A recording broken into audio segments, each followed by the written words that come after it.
Hello, ladies, gents, and everybody in between. This is your pal Wolfie coming back to you with my The Last of Us discussion series.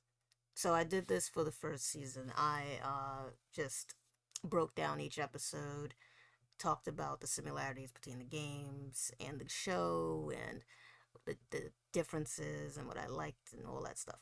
So if you're interested, join me for this little fun romp I'm about to do. Um, yes, it will be spoilers. I'm just gonna like off the bat, and I'll put some timestamps at the bottom. But off the bat, the no spoiler part is I fucking love this episode. This was an excellent way to kick us off. I would say that I loved it even more than the way they kicked off the first season. And then this episode was even was shorter than that, if I'm not mistaken. So they nailed it. They nailed it. They nailed it. They nailed it. They had me an emotional wreck, and I'll get into that when I get to the spoilers part of it.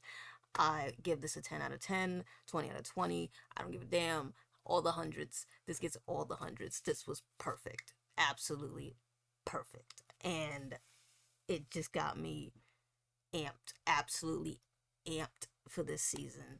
And then the little preview that they showed of what's to come. I'm like, we are in for it, and I cannot wait. If you know me, you know this is my favorite game of all time, on top of everything. Uh, can you tell? So I cannot wait to see how they bring this thing to life. I have been waiting 2 years, 2 very long years, and I cannot wait to see how it breaks down. But yes, that's the non-spoiler part. Because I need to talk about the nitty gritty, and I can't not spoil without talking about and talk about the nitty gritty. So for anybody who doesn't want to stay for that, if you even hung out, thank you for watching. I appreciate it. A like would be even more appreciated. Subscribe if you want to see the rest of the series as it goes. And on to the next part. So, my fellow people who are with me for the spoilers part, was this shit not crazy? This shit was crazy. So, I won't lie to you. I'm gonna just start off with my favorite part. I was bawling. I don't cry. Let me put that into perspective. I don't cry over things. It's really kind of hard for me to get emotional about things.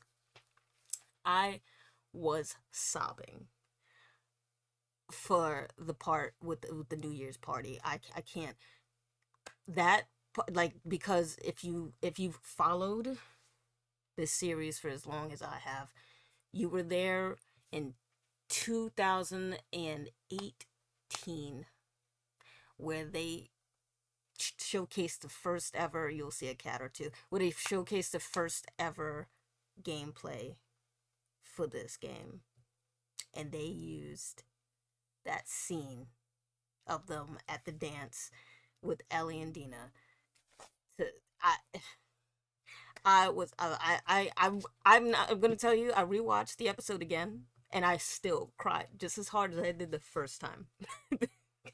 That is my favorite scene in the entire game. That scene, it there's an emotional attachment with that scene for me because I actually attended the PlayStation experience that they had in New York. I attended that, and that's where they dropped that trailer. I went with my dad. I was able to snag tickets for both of us, and this game is like one of our games, and so like that scene carries a lot of weight, not just for that part in the game, but because like this is what the showcase was when they were showing the gameplay for the first time and all that. Like there's a lot for me with that scene. So yeah, I'm just gonna say it all came rushing when that came up.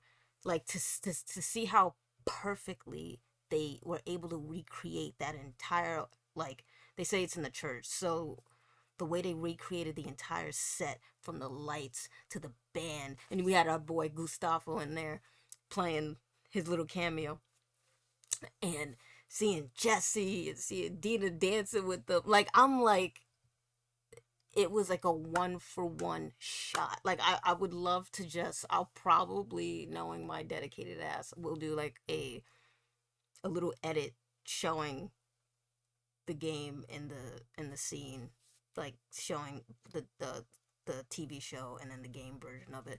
I'm sure somebody probably already is working on doing it right now as we speak, but I probably will do that for my damn self at some point. But that it was just, it was perfect.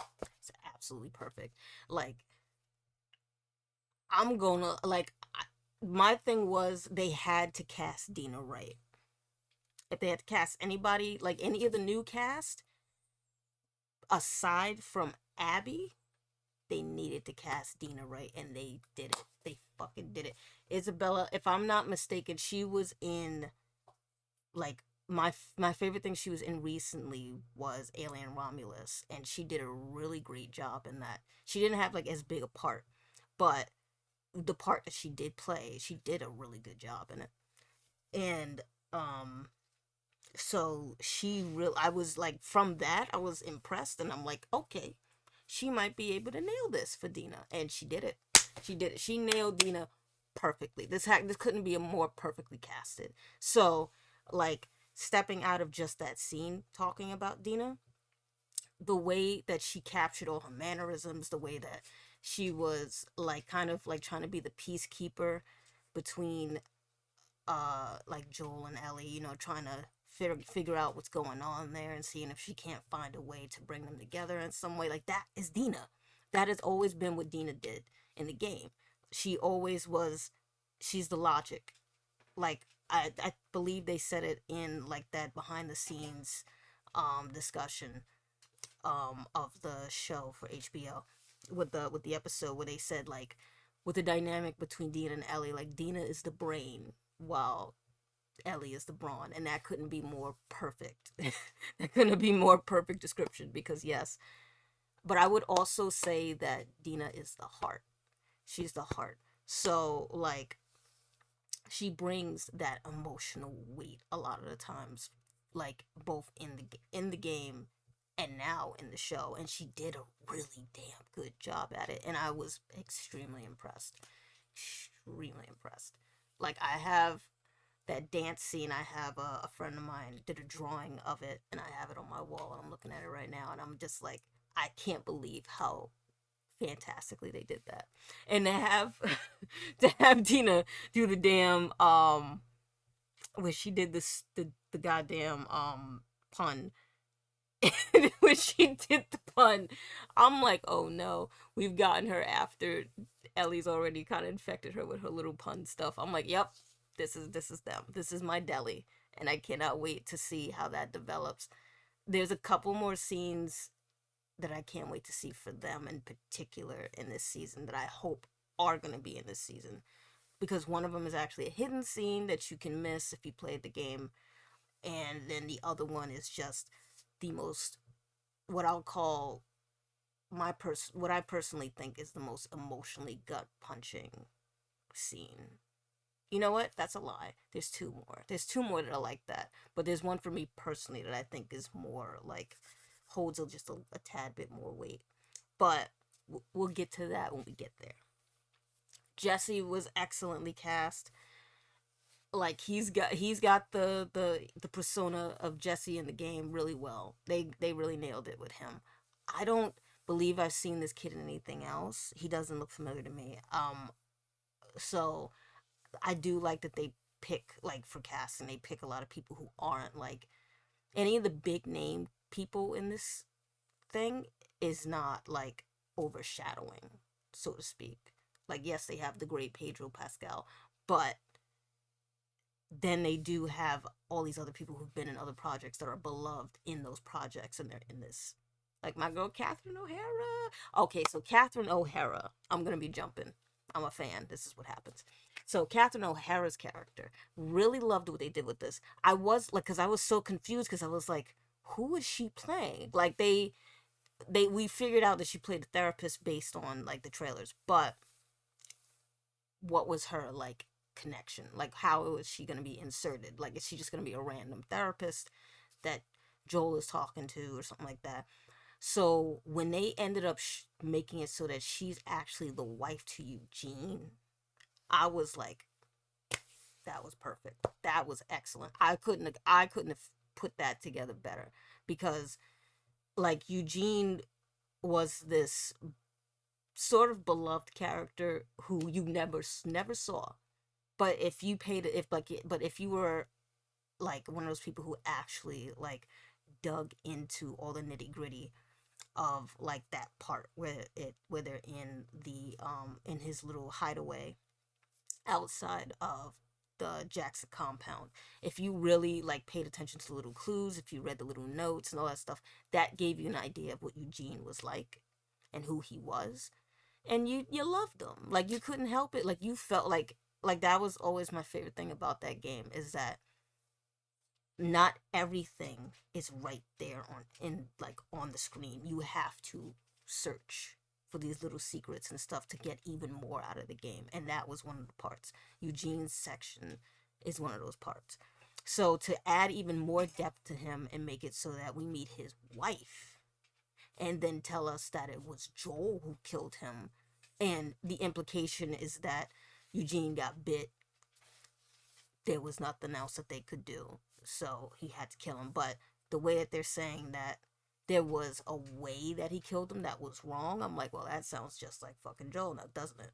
So that really, like, for me personally, that really got me into Catherine O'Hara's character. Not even just because I absolutely adore Catherine O'Hara, but that putting her and planting her in that way made me even more invested. And can we just talk about her scene? She fucking killed that. She killed it. She killed it. Like the way that she didn't like all the way come out and say everything. It was in pieces. Like you can see the emotional pieces of her as she's trying to say what she needs to say to Joel and express what she needs to express to him and being real with him. And I love that she put that motherfucker in his spot. Like, look, you're lying to me, boy. You're lying to me. Just like you lie to everybody fucking else. You're lying. I see it. And I'm not going to continue until you talk to me for real. And I'm like, yes, thank you. Somebody in the show is going to be putting him in his place with that shit. Thank you. If you don't already know, I fucking despise Joel. I hate him. So I love to see it when we get characters that put his ass in his place. Thank you. So thank you, Catherine O'Hara. You about to be on my favorites list. If she ain't already, you're about to be on it. Um, and speaking of favorite characters, Abby. Oh, Abby, my adorable, lovable, amazing Abby. Adore her more than anything. So I love that they opened the show with that, like the direct, like what is like the direct consequence, you can say, of what Joel had done at the end.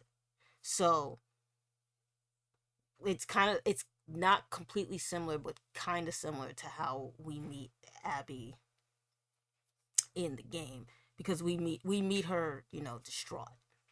She's not freshly distraught, but she's still distraught. Like come some years later after everything, but but we don't know who she is. In the show, they put it right up front who she is. She is someone who has been gravely affected by Joel's actions, and her group is gravely affected by his actions, and they put that right up front. Like there are going to be consequences to what he did in that final episode. So anybody who thought it was just gonna be another yippee ki he did like hero dude does hero thing and there's no consequences. It's like, no, he did not do a hero thing. He did a fucked up thing, and he gonna get the consequences for it. And I cannot fucking wait. I tell you, I'm gonna be dancing on the tears of the people when it happens. That's all I'm gonna say. But I'm already enamored with Caitlin Dever's rendition of Abby. Already enamored, because I've been a fan of Caitlin Dever for forever. I was one of those people who originally was like, oh, I would love to see her play Ellie, but I also understand why they didn't cast her as Ellie. And I'm glad that they found a way to get her in the show anyway, and they couldn't have picked it better for her to be Abby. They're I understand that they're going the route where, like, the reason why she's not like jacked up is they're going another route with that. I'm like, that's fine by me. I didn't care about the whole, like, the thing that people kept writing about, what, her being a muscle bound girl. Like, get over it. Go fuck yourselves. Get over it. So, because she wasn't always, she's a good fucking fighter. She's a good hunter. Therefore, as long as Caitlyn can capture that aspect, there's no problem. And not only that, Abby's a very emotional character. She's got a lot going on with her. She's got a lot of layers to her. And as long as Caitlyn can keep to that as well, she's gonna do a perfect job. And I have complete faith that she will, because she's an excellent actress, very, very talented. So I can't wait to see how Abby's character develops. What I'm not sure about is how much of Abby's story we're gonna see in this one, since they did get the renewal for the third season. So it makes me wonder if they're gonna do kind of what they did in the game, where the majority of the second season is gonna be uh Ellie's, like, Seattle day 1, 2, and 3. If it's gonna be like that, and then season 3 will be Abby's Seattle 1, 2, and 3. I'm wondering, and then, and then the epilogue, not the epilogue, the final part, and then the epilogue portion of it. So I'm wondering if that's what they're gonna do. There's been no confirmation, and of course I'm sure they wouldn't confirm that kind of a thing already. But game 2 was a big fucking game, so there's a lot that needs to be covered. And see, one season was not going to do that. And as far as I remember, I think they said it's only going to be 7 episodes, which makes me sad. I want more. Give me all the episodes. What are you going to do? I'm still, again, and like,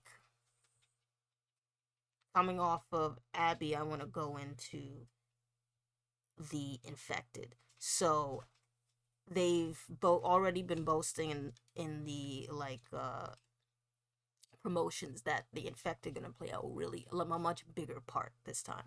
Like, I know a lot of people were a little off put with season 1 that there wasn't, like, more, like, infected involved, and not as much heavy action. But I'm like, people, you gotta remember that that action part of the game, it was always just like set dressing. It was never what the damn game was about. The game was always about the story and the people involved. The infected was just set dressing. It was always just set dressing.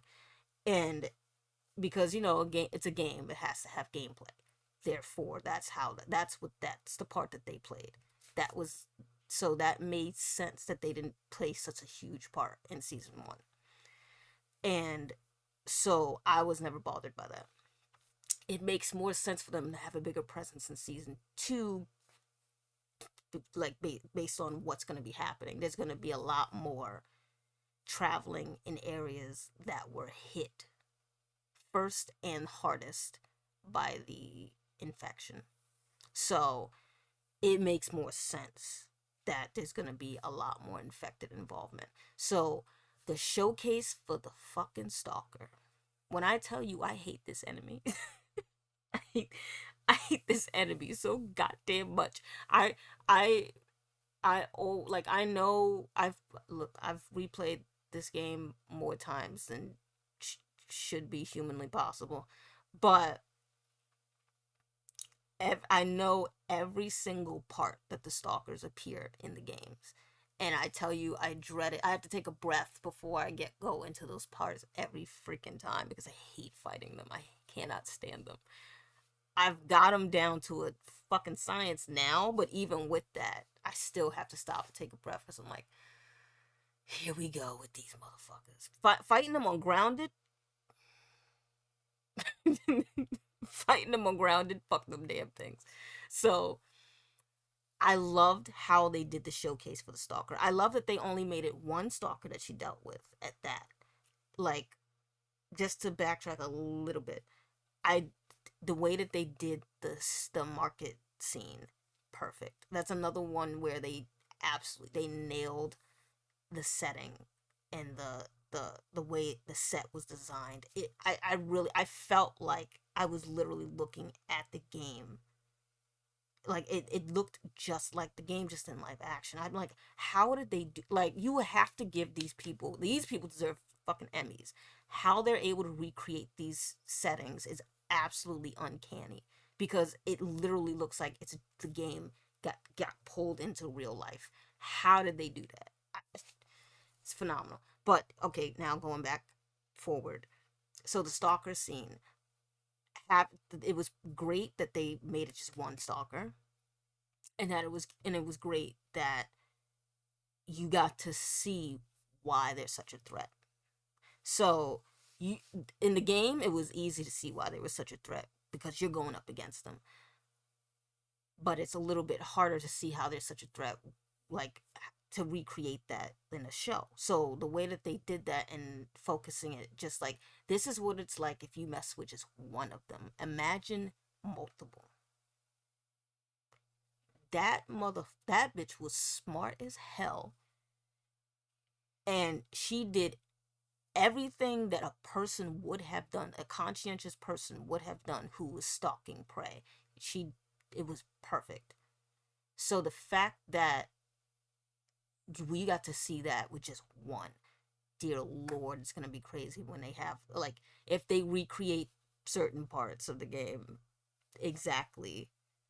Oh, it's gonna be hardball seeing them going up against those dudes. I swear to God. And it made me think, are we gonna get Shamblers in this? Because I don't remember if seeing like any preview of the Shambler in the trailers. But I also kind of stopped watching the trailers like after the one they dropped in January.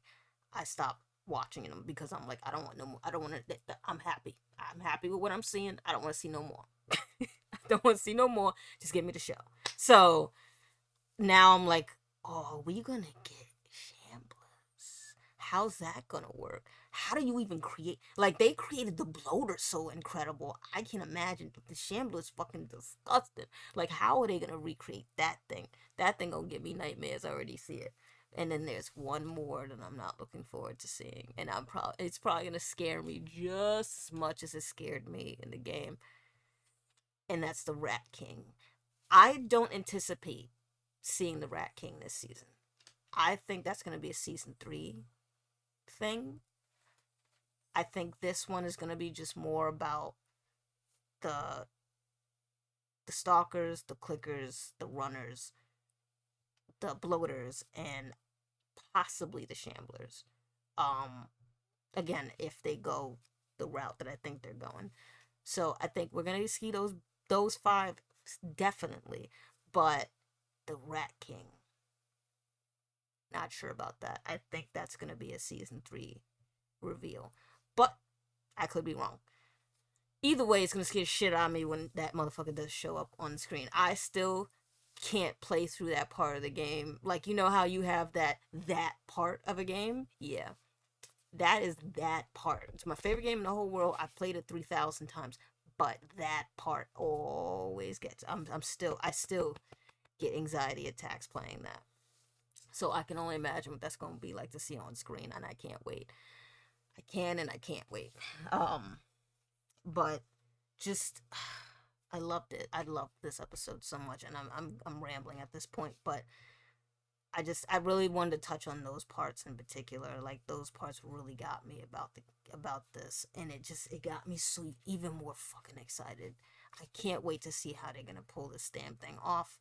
Um, and yes, Layla, I know. I already wanted to be. Yeah, I know, baby. I already want it to be next Sunday. Like, can we fast forward time? Can we just hit all the Sundays already? But yeah, I'm gonna stop rambling. For those of you who stuck through the whole thing, thank you. It, I don't know. Leave a comment if you do, and if so, tell me, what are you looking forward the most to in this coming season, if you want. It's up to you. But again, if you could do me a favor and leave a like on the video if you did enjoy it, and I will see you guys next week.